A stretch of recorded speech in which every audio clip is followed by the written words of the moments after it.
Elke week kuier ons die wêreld plat oor 'n koppie koffie. En op Kiberruimte vind ons talle Suid-Afrikaners wat in vreemde lande vir hulle tuiste geskep het. En soms in onverwagste plekke. Ek is Daniel van der Walt en hierdie week bevind ons gaste hulle self in baie uiteenlopende bestemmings. Maar een merkwaardige ooreenkoms is dat albei plekke bykans heeltemal op eilande gebou is. So gryp 'n koppie koffie raak gemaklik en kom ontmoet julle gaste vandag hier op Kousa. Jy moet probeer om die land te ervaar, om die dinge te doen, om verby al die materiële dinge ook te kyk, want jy weet Abu Dhabi en Dubai is nou maar net eenvoudig die inkopiesentrums in die wêreld.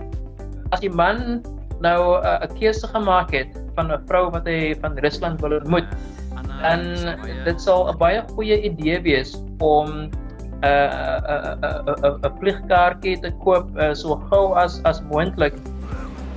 Van die eksotiese Verenigde Arabiese Emirate en die Persiese Golf tot die pragtige ou Russiese stad Sint Petersburg in Noordoos-Europa staan almal nou reg om te gesels. Abu Dhabi is die grootste van die 7 sheikdoms in die VAE. Die hoofstad, ook genaamd Abu Dhabi, is 'n stad wat splinternuut uit die woestyn uit verskyn het. Dit is snikkend warm, die geboue is asemrowend en die Sheikh Zayed groot moskee kan meer as 40.000 mense terselfdertyd gedurende die biduur huisves. So wat kan mens nou nog sê? Behalwe dat dit 'n inkopiesparadys is, woon ons eerste gas heel gelukkig daar, ten spyte van die verskriklike hoë temperature. Ek dink die groot probleem hier is, mense is nie gewoond aan hierdie hitte nie. En met vandag se lugversorgings is dit baie makliker om aan die werk te bly en produktief te bly. Maar ek weet nie wat hulle in die ou dae gedoen het nie. Ek weet hulle huise was anders ingerig en die nomades wat rondgetrek het met hulle diere in die woestyn. Ek dink hulle het maar seker nou in die middag hulle middagslaapie gevat. Dis al wat ek kan dink, want dit raak regtig waar so warm dat jy voel jy gaan doodgaan buitekant. Toe sy daar aankom, sê Annelies, was alles 'n avontuur en sy het glad nie huis toe verlang nie. En nou is sy al 4 jaar lank daar. Aan die begin sê sy het sy net rondgekyk en alles ingeneem, want alles was net so verskriklik anders. En ek moet sê, dit is baie verrassend anders as wat ek my voorgestel het. Ek dink iets wat 'n geweldige aanpassing is die hitte. Die feit dat 'n mens so binneshuis lewe en dat jy in die somer is jy amper soos iemand wat in 'n tronk is half. Jy weet, jy moet regtig probeer om vir jouself aktiwiteite te skep om jou spiere aan die gang te hou en jy moet Vitamiene D-pille drink. In hierdie land waar daar so baie sonskyn is, drink jy nou ewe skielik Vitamiene D-pille want jou Vitamiene D, jy kry Vitamiene D tekort. So, dis sulke goed wat 'n mens nie vooraf geweet het nie. Ek kan net nie staan. Ek staan net met my tone. In die winter is dit baie lekker. In die winter kan 'n mens in die woestyn gaan braai, jy kan in die woestyn gaan rondloop. Hier's anderste vermaak vir 'n mens in die winter en jy moet maar bereid wees as jy nie 'n persoon is wat hou van groot winkelsentrums nie, dan moet jy maar bereid wees om die pad te vat ook na die omliggende plekke. As skilder werk Anneliese van die huis af en die ligreëling is altyd aan, somer of winter. En dit skep sy eie probleme. So jy staan maar op met 'n redelike droë mond en 'n droë neus en droë oë. So jou eerste smagting is na vrugtesap of koffie of tee, wat ook al jou keuse is. En dan, ek is nou, omdat ek 'n skilder is, kunstenaar, is ek by die huis, ek werk van die huis af en ek hou uitstallings en ek stal my werk ook op by stalletjies en by galerye en by die groot hospitaal in Dubai uit. Maar die meeste mense klim in hulle motors en hulle klim op hierdie verskriklike groot paaie waar daar 5-6 lane langs mekaar is en sommige mense jaag nogal, jy weet, dis redelike ernstige ongelukke en dan vat hulle die pad na hulle werke toe en daar gaan hulle nou weer in 'n gebou in met geweldige klomp ligreëling waar hulle die hele dag jy weet, dit is so interessant. Ek moet myself in die rede val en sê, ek het al gehoor van mense wat sê, hulle moet die verwarmer in hulle vertrekke aansit in hulle kantore, want die ligreëling is so koud gestel, dat hulle voel regtig waar as hulle 'n tydjie gesit het, hulle is die ene hoendervleis, hulle voel bietjie, hulle moet nou iets aansit wat hulle gaan warm maak. En as hulle so huis toe verlang, wat van 'n koppie sop? Ons doen snaakse dinge hier, ons verlang terug Suid-Afrika toe, dan sit ons die ligreëling koud en ons maak vir ons boontjies sop. Nou, soos met talle wat in die buiteland woon, is daar familie wat agtergebly het. Gelukkig vir Annelies was haar dogter 'n ligwaardin en kon sy dus lekker kom kuier, so heen en weer reis. My verloofde was toe hier gewees, so ek het 'n jaar daar gaan werk en hy was hier gewees. En ek moet sê dit was soveel makliker want ons kan mekaar gou 'n e-posie stuur of ons kan gou 'n WhatsApp stuur. Dit voel nie so ver nie. Ek weet nie hoe mense dit gedoen het jare terug sonder dit nie. Dit maak dit so gerieflik en dit is baie lekker om dit te kan doen. Ek mis haar baie. Dit is lekker om net soms vinnig vir haar boodskapie te stuur en sy stuur gereeld vir my, jy weet, dit gaan so ding ding ding ding ding soos haar boodskappe deurkom. Nou om eerlik te wees, Anneliese kan met kwas in die hand enige plek in die wêreld staan. Maar daar's iets omtrent haar moederland wat sy nooit in Abu Dhabi sal kan kry nie. Nee, ek verlang na die buiteliglewe in Suid-Afrika. Soos ek sê, die eerste jaar was dit nie vir my 'n probleem nie, want ek het so baie dinge gehad wat my aandag afgetrek het en so baie nuwe dinge om te beleef en te aanskou. Maar mettertyd begin mense te verlang na die Suid-Afrikaanse berge. Jy verlang na al wat 'n berg is. Ek bedoel, ek is nou baie bekend met die Karoo koppies en die Bolandse berge. Maar ek dink regoor Suid-Afrika is ons geseënd met so mooi natuurskoon. Terwyl hier is net duine. Jy weet, op een of ander stadium dan voel jy nou het jy genoeg duine gesien.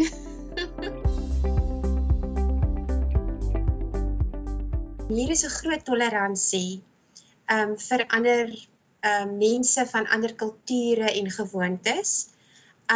Daar word verkies as mens na 'n winkelsentrum toe gaan, dat 'n mens jou skouers sal toe hê. Maar mens sien af en toe iemand wat loop met 'n halternek top, maar dit is nie die gewenste ding nie. Mens moet jou op 'n welvoeglike manier aantrek en mens moet ander mense se gewoontes en gelowe respekteer. Ons kom eintlik almal baie goed oor die weg, dis ongelooflik.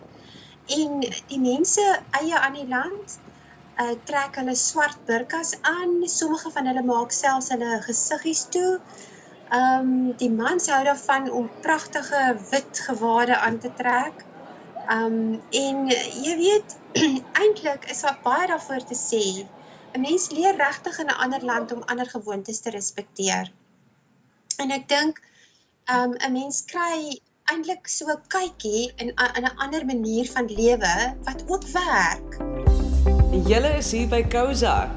Onthou, ons gebruik julle video's en internetoproepe om julle stories te vertel. Later suiker ons Rusland toe om 'n Kaapenaar en sy Russiese bruid te ontmoet. Maar eers kuier ons by Anneliese Foster Meyer in Abu Dhabi. Sy vertel hoe hierdie plek haar as skilder beïnvloed het.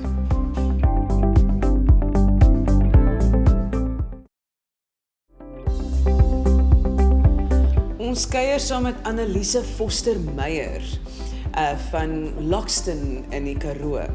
Sy en haar man is in Abu Dhabi gevestig en sy sê hier het sy nuwe inspirasie vir haar skilderwerk gevind. Ek was baie aangegryp deur die woestyn. Ek het nooit besef in my stoutste drome dat die woestyn soveel mooi kleure kan hê nie. Jy weet, mens dink nie aan woestyn as 'n okerige sandkleurige gebied. Maar daar is die pragtigste bloue en perse en appelkooskleure afhangende van watter tyd van die dag het is. En dan wil ek vir jou sê, soos in die Karoo, sien mens pragtige sterre in die nag hierso. En dit was vir my 'n groot uitdaging om die woestyn te skilder. Dit het my baie laat groei. In Suid-Afrika jy weet, 'n mens is baie uitgelewer aan wat galerye van jou wil hê.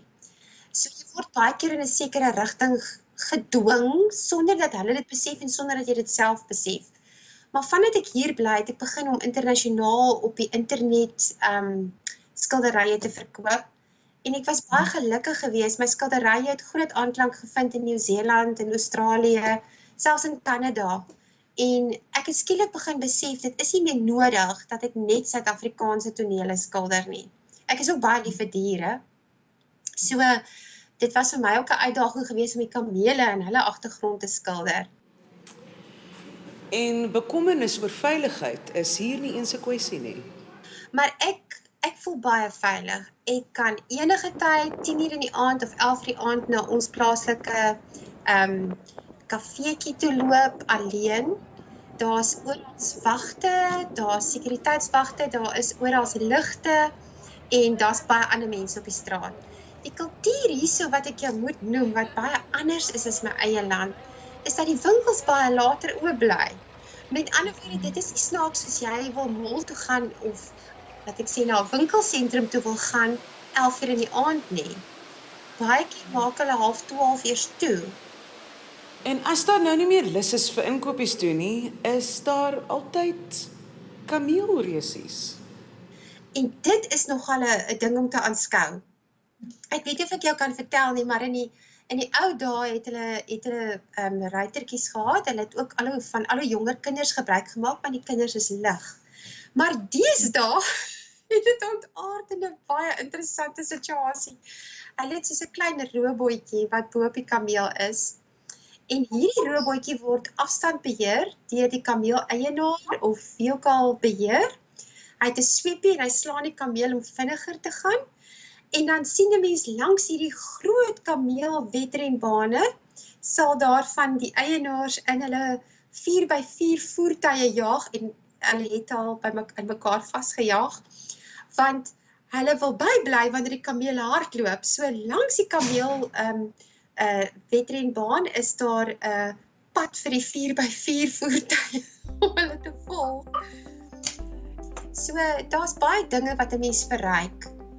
Ek dink as 'n mens meer as 'n jaar op 'n plek bly, dan begin jou siening heeltemal te verander. Jy het al jou vooropgestelde idees wat jy besig is om net agterweë te skuif en te verloor en jouself oop te maak en te begin om te sien, jy weet, hoeveel ander maniere daar is om 'n ding te doen. Nou al het sy baie omtrent haarself in hierdie swierige en eksotiese land in die Midde-Ooste geleer, sê sy bly daar net een plek vir haar. Maar daar's nie 'n beter plek as Suid-Afrika nie. Ek dink 'n mens het hierdie ding in jou hart dat jy baie graag weer daarna die plekke toe wil gaan waar jy as kind was. En dit bly seker maar vir alle mense so. Hulle wil gaan na die lande waar hulle opgegroei het en waar hulle groot geraak het en mens geraak het. En nou van die warm en eksotiese Midde-Ooste trek ons na die Venesië van die noorde, St. Petersburg. Die stad is eeue oud en dit is gebou op 'n groepie eilande naby aan die mond van die Neva-rivier. Is 'n baie belangrike hawe in die Baltiese See en dit is ook die kulturele hoofstad van Rusland. Nazim Dolly en sy Russiese vrou Anna woon daar. Nou, Nazim, 'n toekomstige, fiksheidsinstrukteur, kom oorspronklik van Kaapstad af, Lavender Hill om presies te wees. Nie 'n maklike plek om uit te kom nie.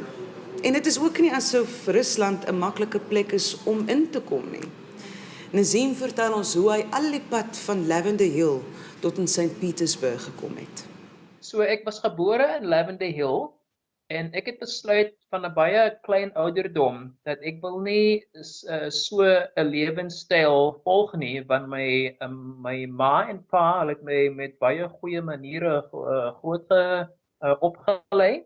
En ek het besluit dat deur harde werk en met universiteitsstudies sal ek 'n beter lewe vir myself maak. So ek het besluit om eendag 'n fitness professional te word.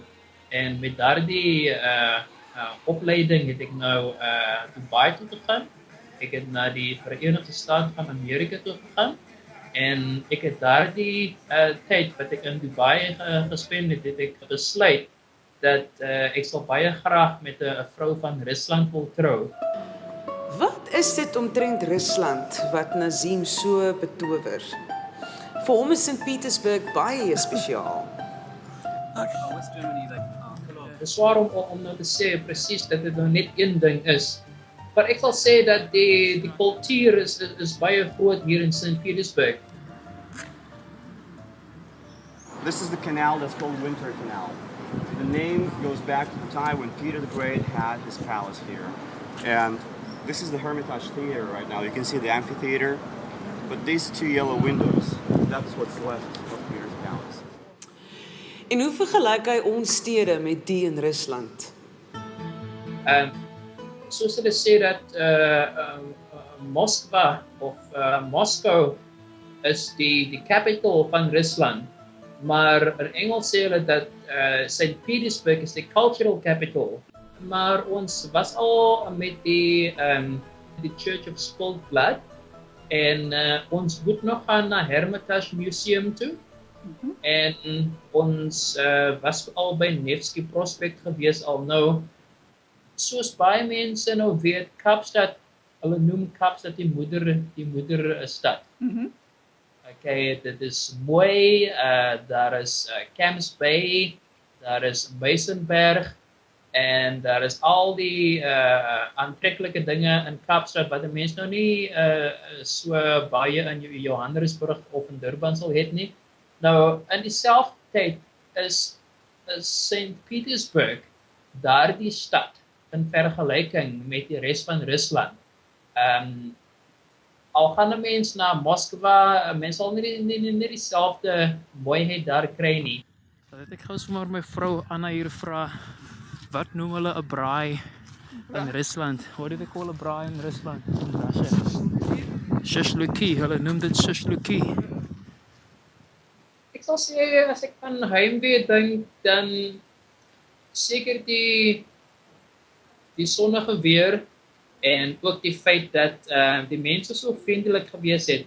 As mense nie vir jou ken hier in Rusland nie, hulle sal nie met jou glimlag nie. Dit is baie belangrik dat jy mense ken voordat hulle met jou sal glimlag of voordat hulle met jou sal praat. En my Russies is nie 100% nie. Ek weet wat ek moet weet om miskien iets by die winkel te koop. As ek miskien iemand 'n vraag wil vra, dan sal ek weet wat om te sê. Tsveti in Russies beteken blomme. En wat van die familie wat oorspronklik in Lavender Hill gewoon het? Nou, alhoewel hy hulle vir 'n lang tyd nie gesien het nie, bly hy nog steeds in hulle gedagtes. Ek sal nie sê ek mis hom glad nie, hy is my seun, is my tweede jongste seun. En hy was altyd 'n goeie, kan nooit vir my 'n antwoord gegee nie, hy het altyd maar baie respekvol vir ons. Maar toe hy sê dat hy wil nou uitgaan, hy wil sy vlerke bietjie weer gaan spreek, kom laat gaan.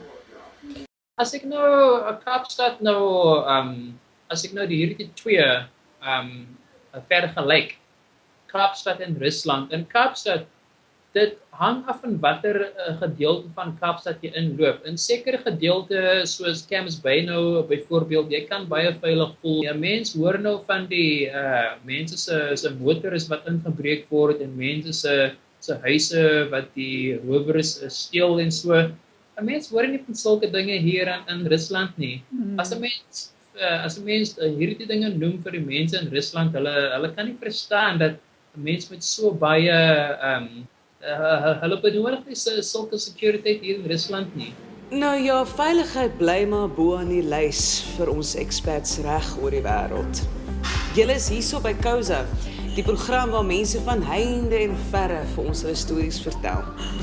Na die breek, hier kom die bruid.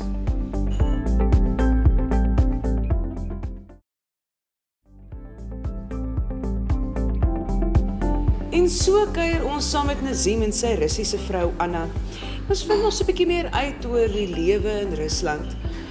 toe skiet die koel deur die kerk en ons vind uit dat hulle is eintlik maar nog 'n jong getroude paartjie. Kom ons kyk. Ja, ons het getrou in Desember 2015. So ons is net 7 so 8 maande getroud nou. Ek het die besluit gemaak in die jaar van 2009 wat ek nog gewerk het in Dubai. Ons het baie mense ontmoet van baie verskillende nasionaliteite en ek het gesien dat die vrouens van Rusland, hulle was meer betrokke met familielede. En ek het dan die besluit gemaak dat as ek vir myself 'n vrou wil kry, dan sy sal van Rusland moet wees. En ek het besluit in 2012 ek gaan 'n trip na St. Petersburg neem.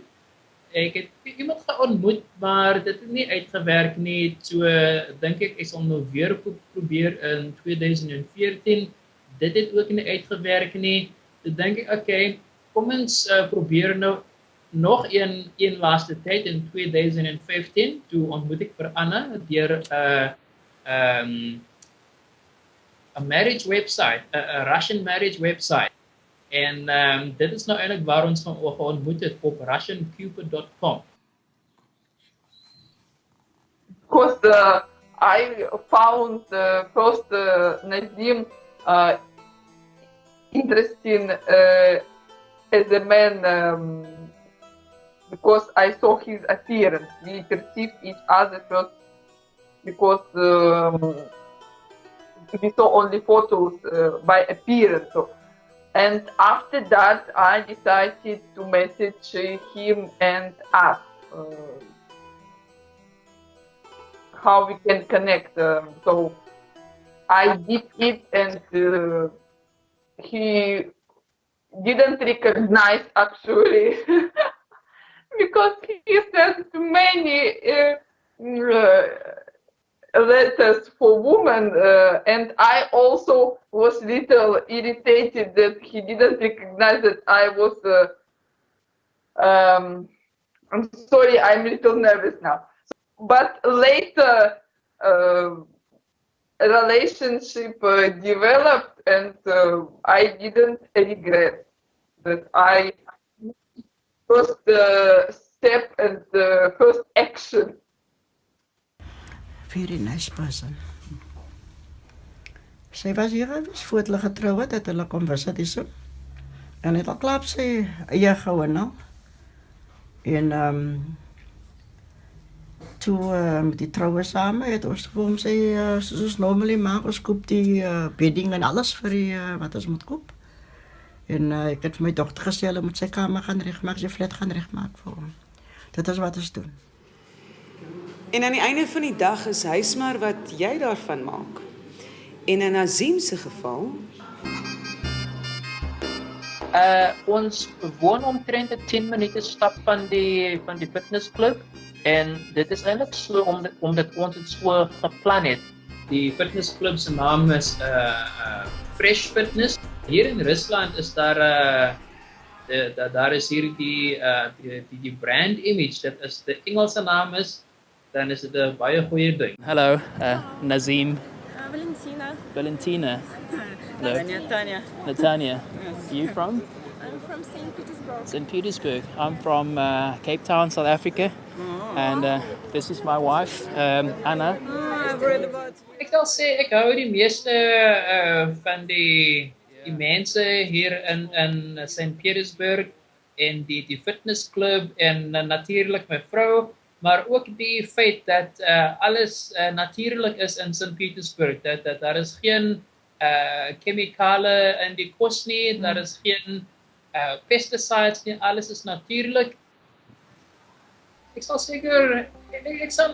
seker Suid-Afrika kom kuier elke nou en dan, maar ek sal baie graag om 'n citizen van Rusland te word. en daarmee sê ons ook dos vir Danje aan Nazim en Anna in St. Petersburg, totsiens vir Anneliese en daai snikhitte in Abu Dhabi en tot wederziens vir julle almal.